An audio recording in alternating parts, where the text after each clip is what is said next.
Hi, I'm going to try and record this now.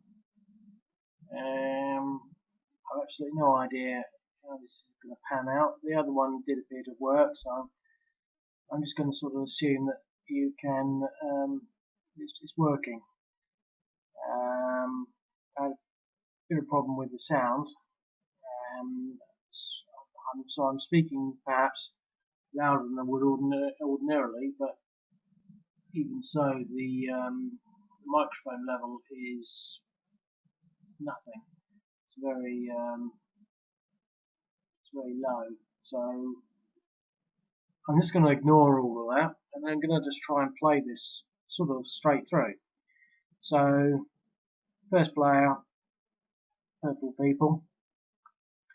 Well, because I'm so focused on doing the recording, I can't really think about what I'm actually doing. So I'm going to, I don't know, we're just trying to defend this city down here, but also these places here. Um, and obviously there's a problem over here, so I'm going to move my tanks.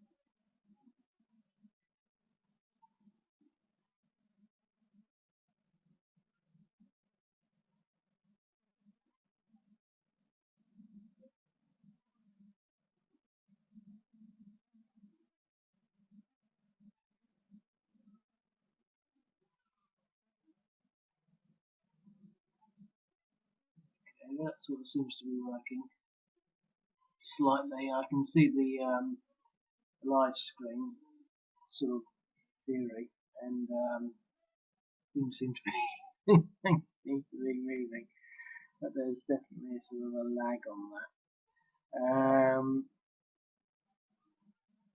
What to do there? I mean, that's a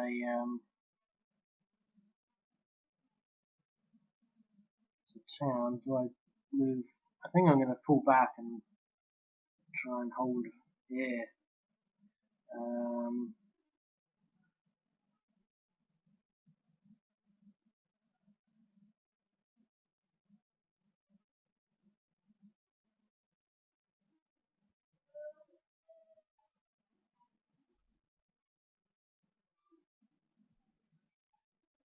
okay.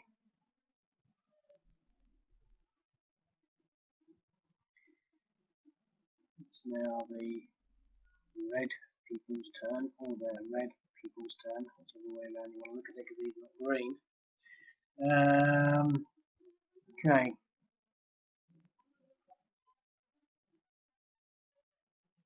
well, quite a lot of them.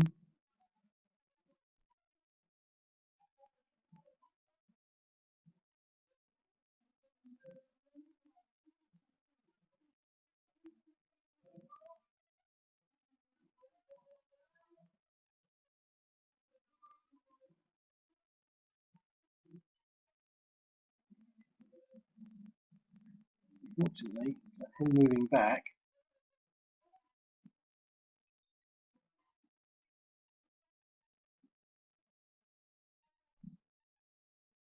so there's no way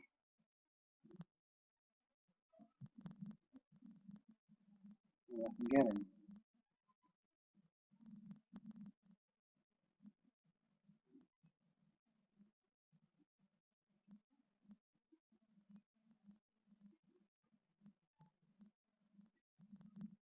Right, but what I can do is use my artillery, see what that does.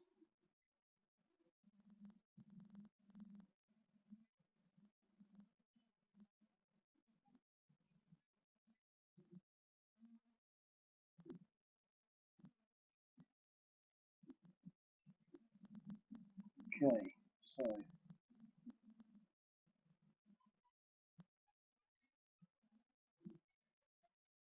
well,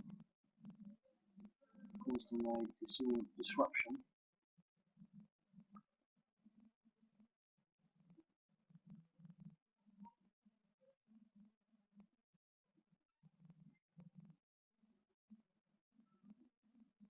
Okay.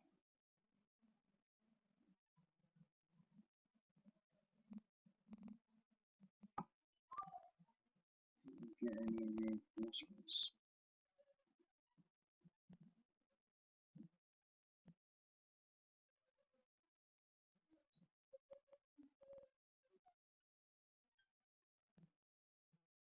Looks like we should get one more reinforcement at some point.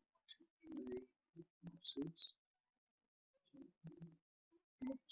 Nothing large and some Monosco units. So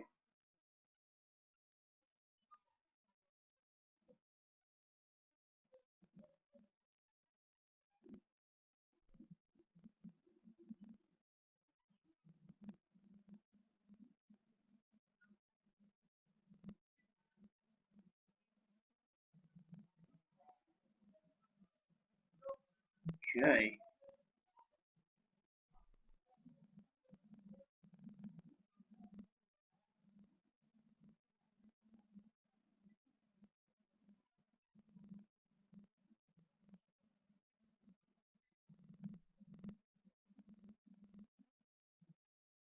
Possible that moving this artillery through this bush means we just can't fire. Which is why I only had one unit being able to fire last time.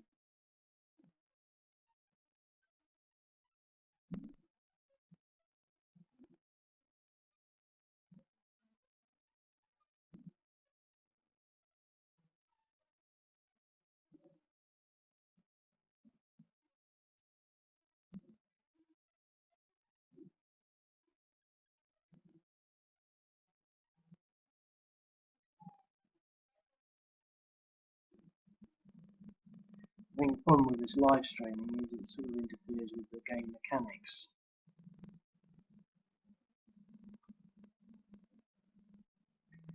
What you can't see is it's sort of connecting, it's going round and round in circles, loading up now. Yeah, you can see that when it reloaded it sort of done that. I'm going to explain why that happens, but basically the command was already sent, so the return wasn't received. So it actually moved, but the return wasn't received, and looks like it didn't happen. When you reload it, you find it did happen. Anyway, I'm going to go for this unit in the mountains.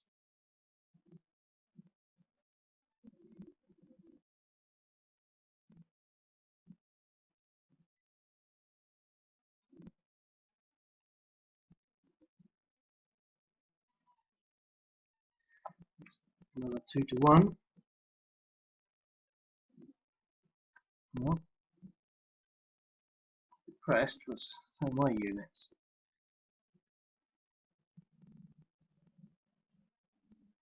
I didn't move him.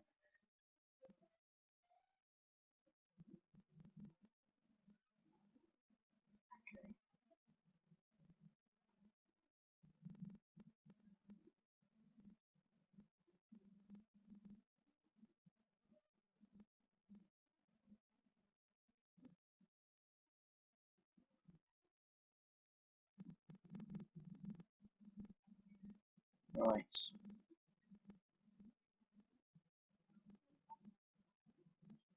Keeping you in the mountains is not necessarily a bad thing. And in that stack, he's got 9. And I've got 13.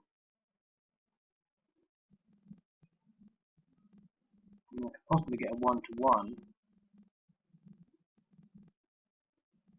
be quite honest, it's probably not a bad thing to do. I mean, it's a sort of all or nothing thing. If I roll high, if I can get him to retreat,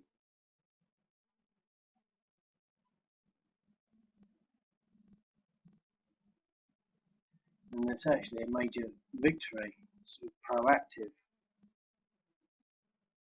movement there. So let's just see. Low. Number 1.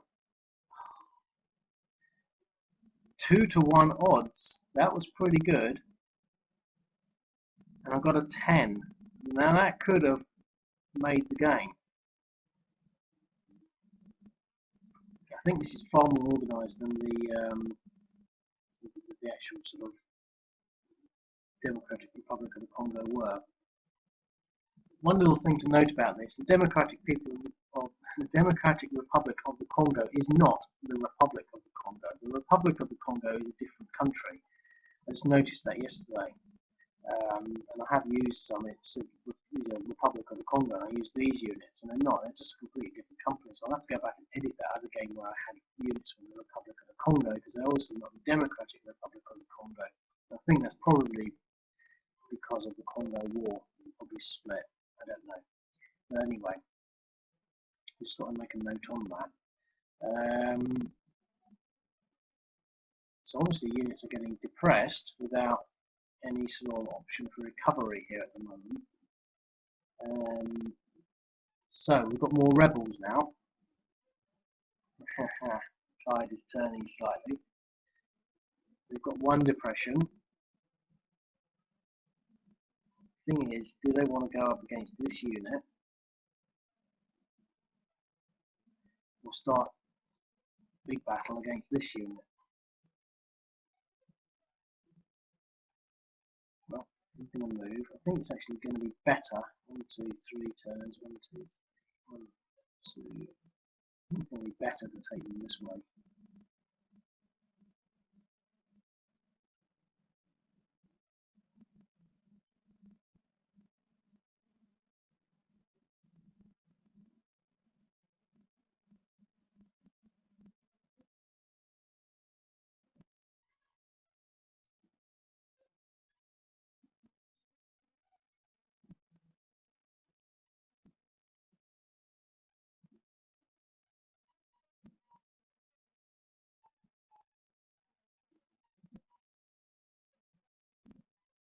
Okay, so this stack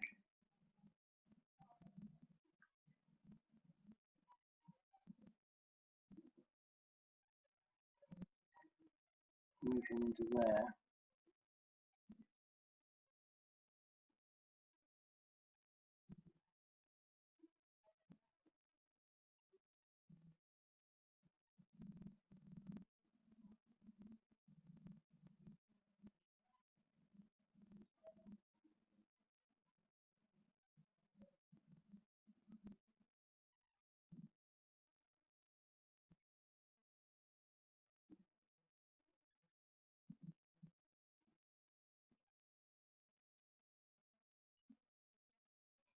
Now that splits the stack. It's not ideal. I don't want to leave this one on its own. I want the extra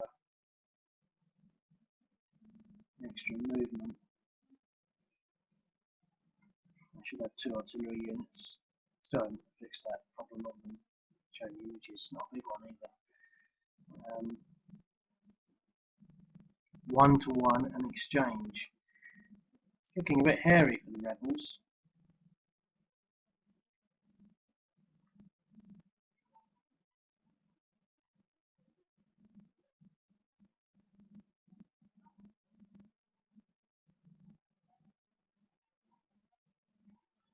Okay, so I'm running an aircraft. It's all down 1 unit, but I think it's only a one strength unit.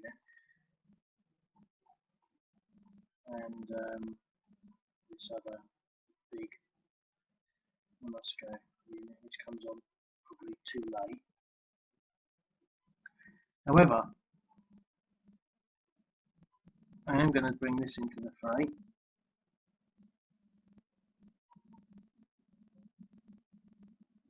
And well,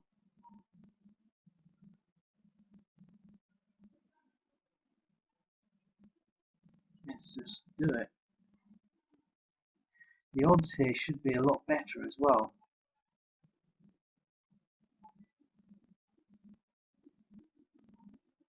Two to one, maybe 3-to-1. 3-to-1, defender retreats. Okay.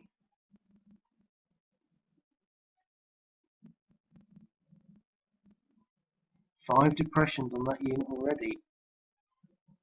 The rebels are being pounded.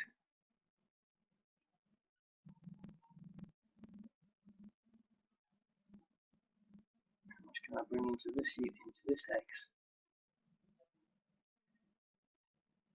13 against 6, possibly 2 to 1. I don't get the advantage of armour against non-armour, but I'm feeling confident, at least at a 1 to 1.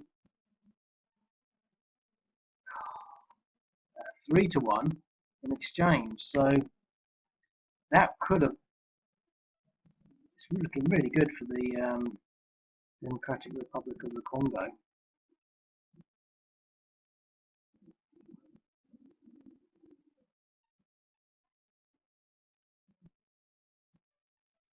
Okay, so there's the, oh look at that,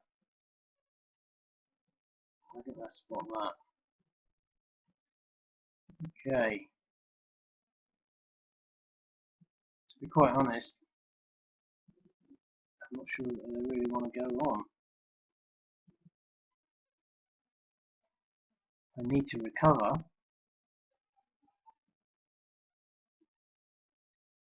That's a huge stack. 14, 6, 8, 9, 10, 11, 12, 13, 15, 16, 17, 18, 19, 20, 21. What I'm going to try and do is not depressed in any way, so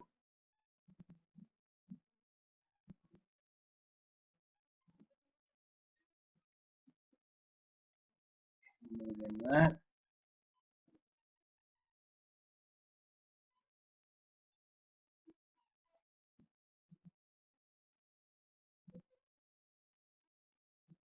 So what they're going to do is they're going to hold their line and hopefully recover as much as they can and wait for these units to come down.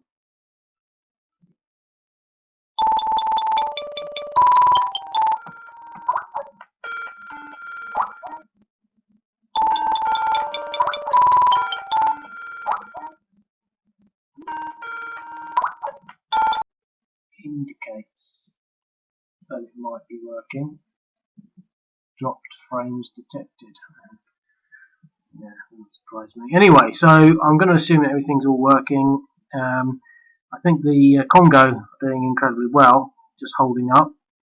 Whether or not we attack again or recover, we do have a nice big stack coming on here. I should probably redo this to make the rebels stronger. I did manage to take Goma. Yep, Goma. I thought it said Soma. Should be wrong. 1, 2, 3, 4, 5, 6. It's moved.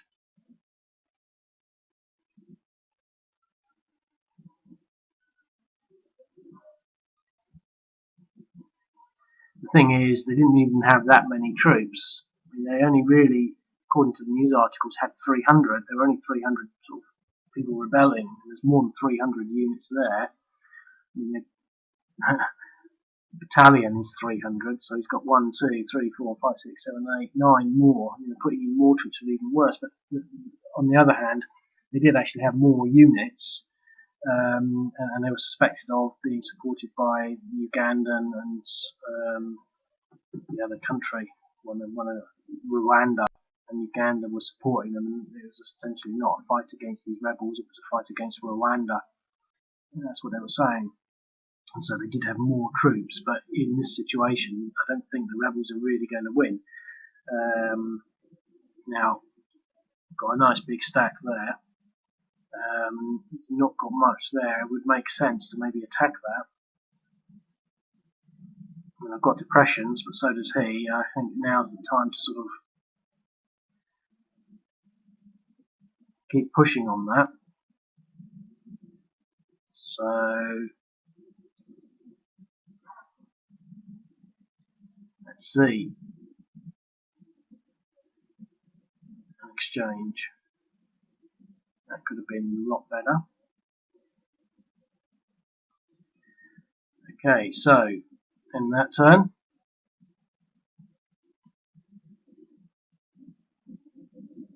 it's the rebels' turn. Okay, well they managed to recover. Down to depressions 2. We've got these units coming on now.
Oh joys.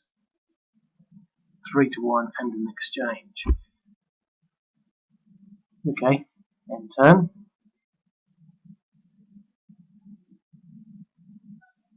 Well, it's not looking as simple now for the Congo people. Still got a lot. Question is, do they pull back and try and defend from here? Because otherwise they are going to get this flank. They're going to flank there, they're going to flank there, and they're going to do an attack with everything. So I'm going to move them back.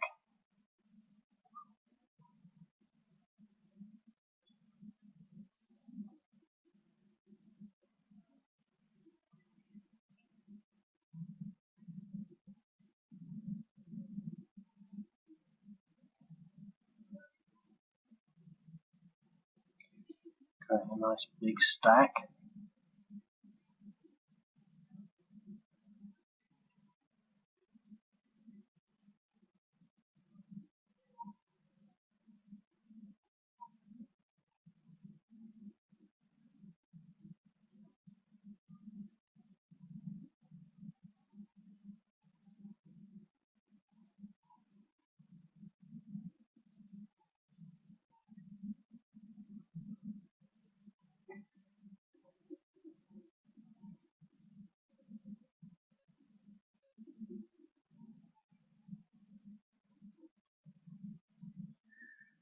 Yeah, that seems to be doing okay in the mountains there on its own. It'll be trenched soon.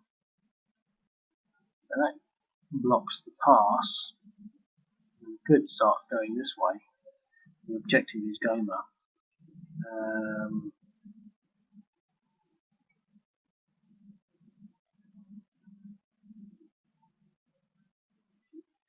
Well, what have we got in here?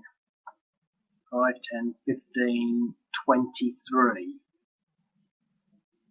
6, 12, 18,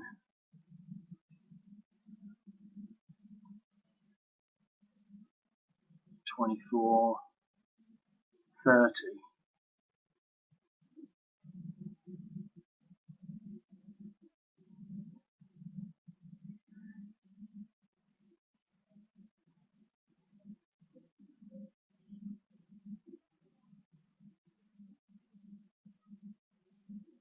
I think we're going to take this opportunity to recover.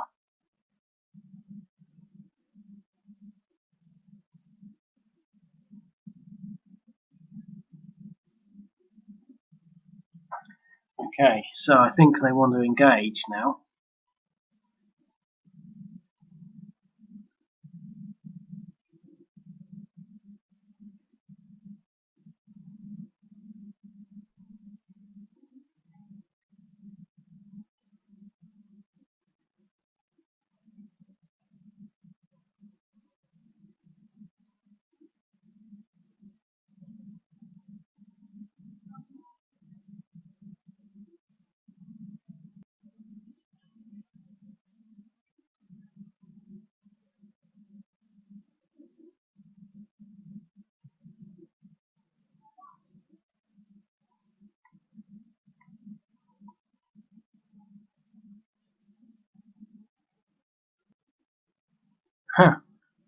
Oh, look at that. 5-1, defender eliminated.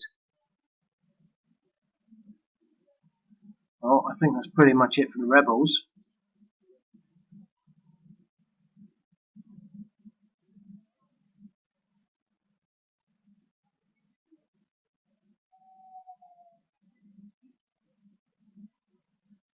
Yeah, they only had 2 units in there. Okay, so look, we've even got the helicopter.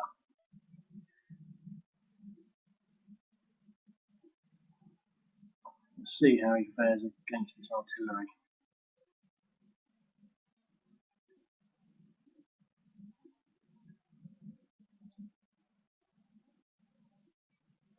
Huh, 3-1, that's not too bad.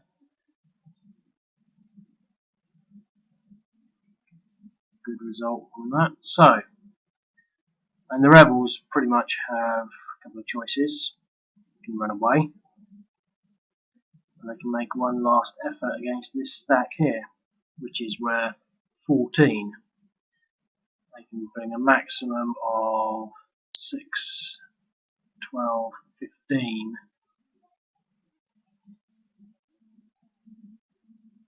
21, 22, 23, 24, maximum of 1-1. I think they've got one last dying chance.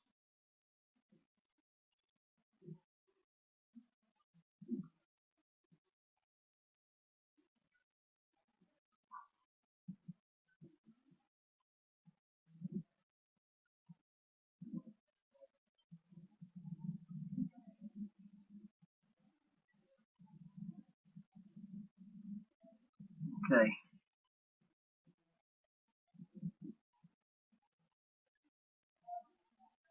This is pretty much going to be a 1-1, I imagine. This is everything that they've got. This is a tide of war. 1-1, and crappy result. Well, I mean, it wasn't bad, but 6 was, they definitely needed a good result on that. And that's probably the end of the rebels, because they're probably not going to survive the next few turns.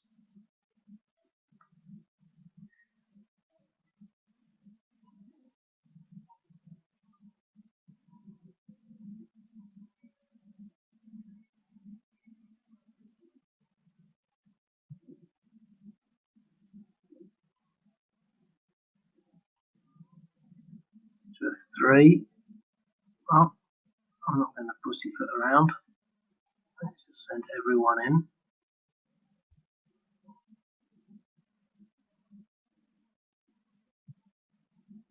Defender eliminated, that's the sort of the result I wanted.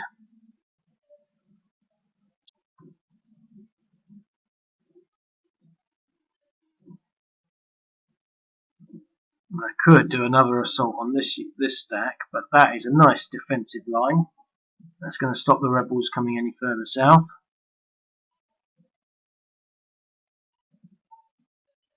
I forgot to use the helicopter. Okay. Oh, they really don't stand a chance now. But let's just assume they're incredibly fanatical.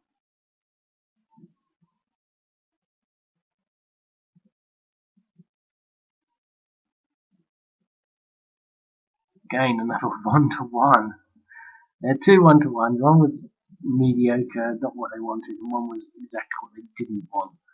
11, an attack and retreat. Okay, so they are definitely going to run away now.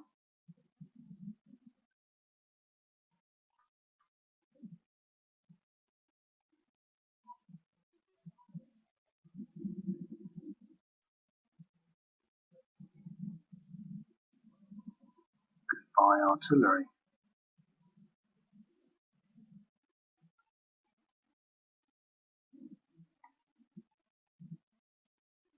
not even going to put that unit in there.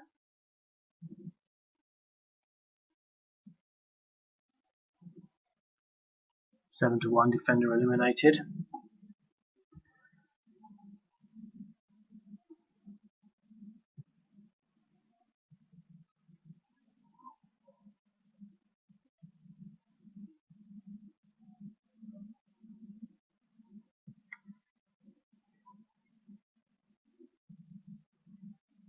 Huh. 3 to 1. Because it's air power, I don't get the full stats. I'll have to update that. But 3 to 1, defender eliminated. That was it. Couldn't get much better for the Congo. End turn, and they are going to flee across the border.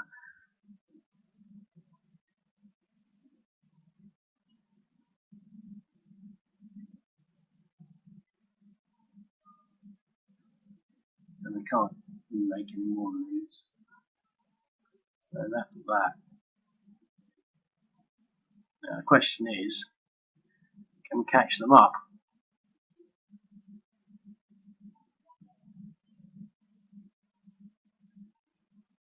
Yes. The motorized units.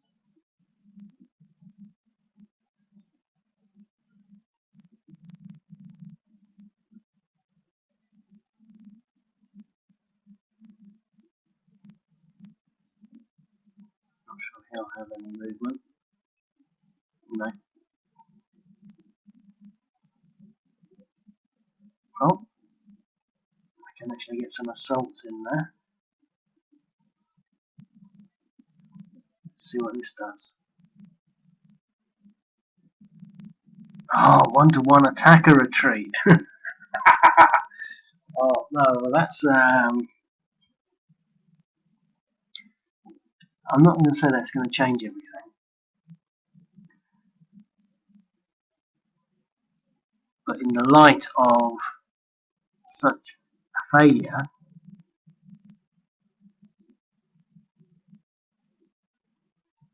can these retreating units now suddenly find the will to fight?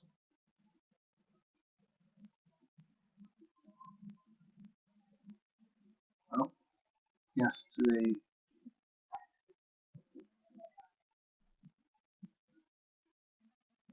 probably won't get anything from this, but 1 to 2, no result. NR doesn't mean no result, it means something else. I don't know what it means. Anyway, can the rebels pull back? If I can take this unit out,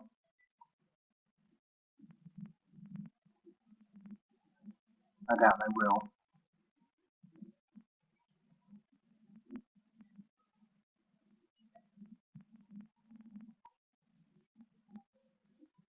One to one maybe? 2 to 1? 2 to 1, an exchange. No, they didn't need that. They needed a defender eliminated result. That would have been pulling it back. Okay, so it's now the should have moved those anyway. They couldn't commit. But they had a chance to run away. They paused, and I think that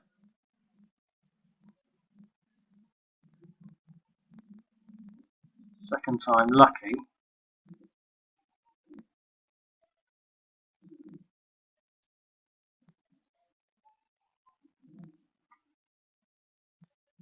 What would be a 1 to 1? 2 to 1, an exchange. Exchanges are very pointless, really. Depression 4, Depression 5.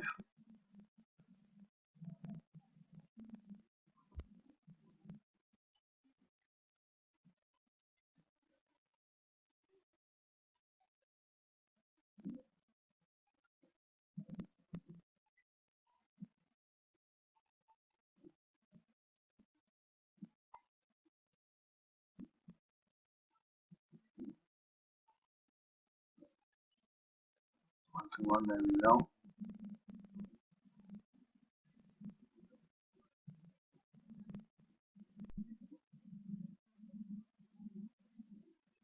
Okay, well, they're retreating.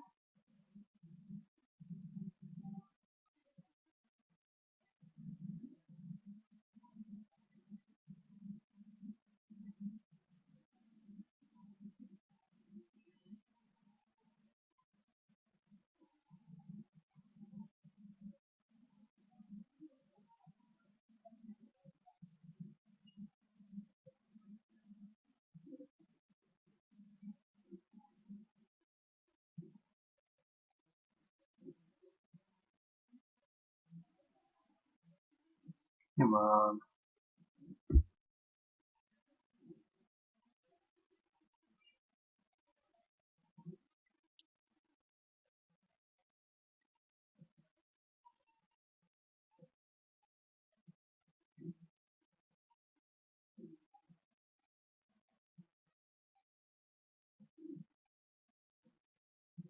I just don't know what it is. Like the crappy server. Look at that. Thank you. Thank you for the 500 internal server. It happens all the time. I would mention the host, but I don't want to be vindictive. The services is pretty crap. This is hardly intensive graphics. But, so, okay, thank you very much for processing my HTML commands. It's very generous of you, server. Well, that's it. So, that's the rebels run away, failed to take Goma. I think essentially the odds are just not stacked up in their favour. It's the same situation, whereas what I'm trying to sort of convey here is the March 23 movement thing, which was essentially the rebel units who were dissatisfied with the results of not so much the outcome of the Congo War, but an agreement made in 2009, and they said they hadn't been honoured, and so they basically rebelled. But a lot of people say, well,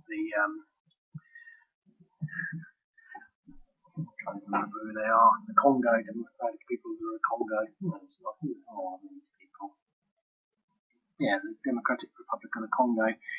They basically claimed that they're actually Rwandan based. And essentially they started from here and they just sort of shot down here, taking all these places, and then took Goma. They did actually retreat from Goma quite quickly. I don't know why, but it sounds as though they were, along the way, they were trying to force a political change, or a political agreement. So they were saying, give us, the Prime Minister resigns, or give us, a political stake, or they had these demands.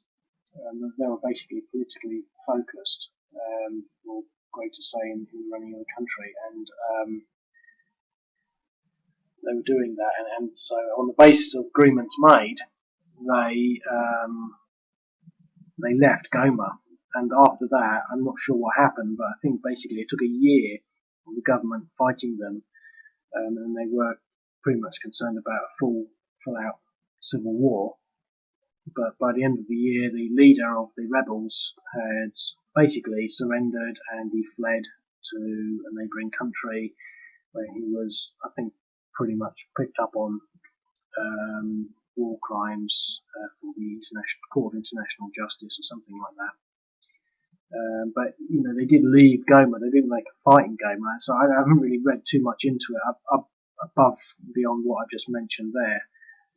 But it does sort of make you wonder why they left Goma after having captured it, and then just apparently go off into the wilds where they were destroyed. I mean, I think a lot of this rebellion coup type activity, it's not just simply about military victory. To some extent, I mean, if you're a soldier and you've got to survive pretty much on the front line or in the jungle for a year, you're just going to become demoralised. The government will have troops that will go home at the weekends, or they'll be replaced and exchanged, on a sort of weekly, monthly rota. With the rebels, they won't really have that option. And I think after, so anything like this, like a rebellion, it needs to happen straight away. And so what probably happened after a year is they just ran out of steam. They were pounded. The attrition was probably far more significant than, say, military victories. But I don't really know. I haven't read too much about it. But it's just another interesting snippet of African military history, which I find quite interesting because they perpetually have coups, and which is just interesting in its own right, really, because you don't find too many other countries just having coups, rebellions and revolts, and no one's really sort of start conjecturing why, but there's no shortage of these peculiar situations in the African continent, and I hope to do as many of them as I can, really. I think in particular, the thing that's sort of intriguing is just the learning experience of just sort of then starting to understand, just simple things like the difference between the Republic of the Congo and the Democratic Republic of the Congo. Just looking at them on the maps and looking at the size of them. For example, like this one here, it's just this little corner here. When you look at it on a map, it's absolutely tiny. What I'm going to is I did another one for the I can't remember what it was now, but it's basically the Central African Republic, CAR. They have a similar revolt situation, and the revolt seems to have worked. The whole map is on the same scale, but this whole area would probably be 2 or 3 hexes down here. The scale is completely different. But you start to sort of look at these countries and get an idea and understanding of the geography and where they are, in comparison to other places. For example, I think this is Uganda, and I just did the Tanzania-Uganda war, which is a massive one. This is Rwanda, I think, and there's plenty. I haven't done any yet, but there's plenty of scenarios from Rwanda to sort of take, and so you're starting to end up. I don't know. This is one of the things that I like about this site is that, and I have been thinking about it, quite a lot, in the sense that to some extent it's educational. A lot of people say, well, war games are educational. You can learn more from a war game, and that's sort of what that's one of the facets of this that appeals to me more than was it a good game? Well, it doesn't have to be a good game. I've said this a few times before, but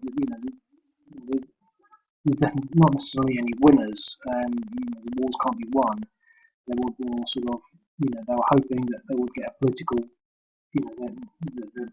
the rebellion would gain political impetus, which it didn't.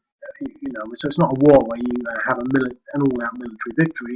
In this case, it was a war to prompt political change in their favour, and in this case, it didn't work. In the Central African Republic, which happened at pretty much the same time, it sort of did work because they pretty much they got a military victory, and I'm not really sure exactly what's happening because it's still apparently ongoing, even though they have the capital and all the major cities. But in this case, essentially, you get a good platform for sort of learning about these things, and I think what's missing in this equation to some extent is the complete picture for the Congo War, which at least I don't know anything about it. I'm looking forward to sort of getting my teeth into that one,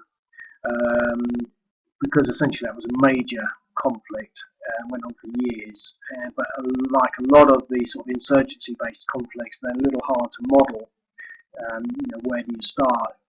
So I'm not sure that it was two armies really pitting against each other. I think it was more a sort of very intense insurgency, sort of terrorist type,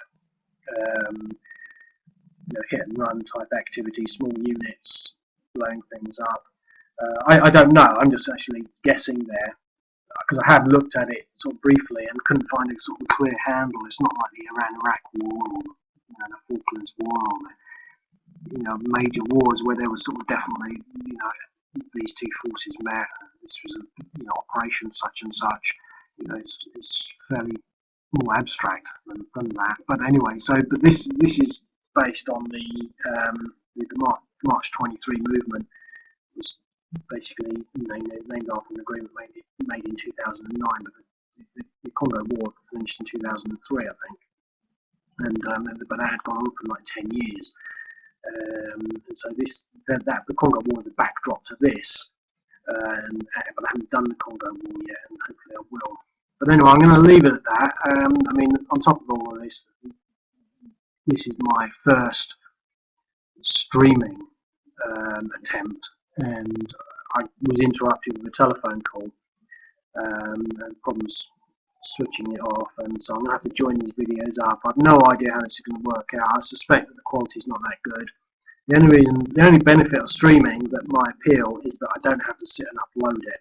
That's what was a bit irritating before. This is why I feel quite comfortable in just talking and talking and talking, because it's just streaming. There's no limit. It does make you wonder whether or not there is a limit on YouTube. I mean, will YouTube ever get full up? I mean, it must be pretty tight on this. There's the traffic level on YouTube has got to be exponential. I mean, and it's free, and so it's another one of those paradoxes. But I'm going to leave it at that. So I'm going to attempt now to, unlike the other system, it's actually not simple to turn off. I have to click the broadcast button,